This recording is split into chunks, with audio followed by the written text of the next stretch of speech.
গত শনিবার প্রধান উপদেষ্টার কাছে জমা দেওয়া নারী বিষয়ক সংস্কার কমিশনের বিভিন্ন ইসলাম বিরোধী ধারা নিয়ে সমালোচনার ঝড় বয়ে যাচ্ছে। ইসলামী দলগুলো ও জনপ্রিয় ইসলামিক ব্যক্তিত্ব, বিশিষ্ট আলেম ও স্কলারগণ এক যুগে এই সংস্কার সুপারিশের সমালোচনা করছেন।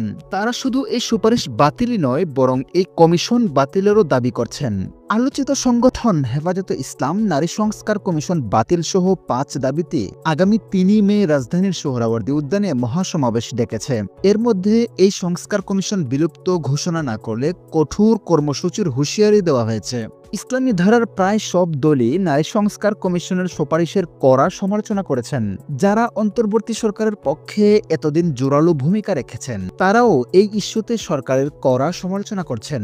যে কোনো মূল্যে এই সুপারিশ ঠেকানোর ঘোষণাও দিয়েছেন তারা। এদিকে জামায়াতে ইসলামীর আমির ডাক্তার শফিকুর রহমান গত রোববার নিজের ভেরিফাইড ফেসবুক পেজে দেয়া এক বার্তায় বলেন, দেশে যখন নৈতিকতার অভাবে বিভিন্ন ধরনের সামাজিক এবং পারিবারিক সমস্যা দেখা দিচ্ছে, সেই প্রেক্ষাপটে নৈতিক ও ধর্মীয় মূল্যবোধের ভিত্তিতে সামাজিক শৃঙ্খলা ও সৌন্দর্য ফিরিয়ে আনার পরিবর্তে উক্ত সুপারিশমালায় এমন কিছু গর্হিত বিষয় নিয়ে আসা হয়েছে তা সমাজকে অনিশ্চয়তা ও চরম অস্থিতিশীলতার দিকে ঠেলে দেবে। কতিপয় সুপারিশ কুরআন এবং হাদিসের সুস্পষ্ট লঙ্ঘন বলেও বার্তায় উল্লেখ করেন তিনি। বিশিষ্ট দাঈ ও আসুন্নাহ ফাউন্ডেশনের চেয়ারম্যান শায়েখ আহমদুল্লাহ তার ভেরিফাইড পেজে নারী সংস্কার কমিশনের বিষয়ে তীব্র প্রতিক্রিয়া জানিয়েছেন। তিনি লিখেছেন, নারী বিষয়ক সংস্কার কমিশনের প্রতিবেদনে এমন কিছু প্রস্তাব উত্থাপিত হয়েছে যা এদেশের সংখ্যাগরিষ্ঠ মানুষের ধর্ম, সংস্কৃতি ও মূল্যবোধের সঙ্গে সাংঘর্ষিক।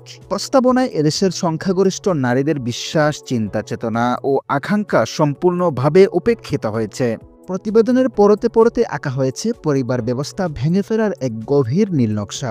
শায়েখ আহমদুল্লাহ বলেন, মূলত নারী বিষয়ক সংস্কার কমিশন গঠিত হয়েছে পশ্চিমাদের অন্ধ অনুসারী একটি বিশেষ শ্রেণীর নারীদের নিয়ে, যারা দীর্ঘদিন ধরে আমাদের ধর্মীয় বিশ্বাস, সামাজিক মূল্যবোধ ও পরিবার ব্যবস্থা ধ্বংসের ষড়যন্ত্রে লিপ্ত। এদিকে বাংলাদেশ খেলাফত মজলিসের আমির মাওলানা মোহাম্মদ মামুনুল হক ও মহাসচিব মাওলানা জালালউদ্দিন আহমেদের যৌথ বিবৃতিতে বলা হয়, নারী বিষয়ক সংস্কার কমিশনের সুপারিশ গুলিতে ইসলামী শরিয়া ভিত্তিক পারিবারিক বিধানকে চরমভাবে অবজ্ঞা ও অস্বীকার করা হয়েছে। সুপারিশে থাকা অভিন্ন পারিবারিক আইন এর মাধ্যমে সব ধর্মের নারীদের বিয়ে, তালাক, উত্তরাধিকার ও ভরণপোষণের সমান অধিকার নিশ্চিত করার নামে ইসলামের বিধানকে বাতিল করে পশ্চিমা সমাজ ব্যবস্থাকে চাপিয়ে দেওয়ার অপচেষ্টা করা হয়েছে।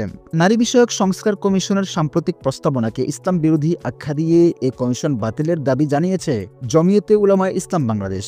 সংগঠনটির নেতৃবৃন্দ এক যৌথ বিবৃতিতে জানিয়েছেন, 19 এপ্রিল কমিশনের পক্ষ থেকে অন্তর্বর্তী সরকারের প্রধান উপদেষ্টার কাছে 15টি মূল বিষয়ের অন্তর্ভুক্ত 433টি প্রস্তাব জমা দেওয়া হয়েছে, যার মধ্যে কিছু সুপারিশ সরাসরি ইসলামের সঙ্গে সাংঘর্ষিক। বিবৃতিতে উল্লেখ করা হয়, প্রস্তাবিত সুপারিশগুলোর মধ্যে রয়েছে শ্রমিক আইনে যৌনকর্মীদেরকে শ্রমিক হিসেবে স্বীকৃতি দেওয়া এবং ইসলামের পারিবারিক উত্তরাধিকার আইনকে নারীদের প্রতি বৈষম্যমূলক আখ্যা দিয়ে তা বাতিলের আহ্বান, যা মুসলিম সমাজের ধর্মীয় মূল্যবোধকে চ্যালেঞ্জ করে। ডেস্ক রিপোর্ট, ফয়গাম নিউজ।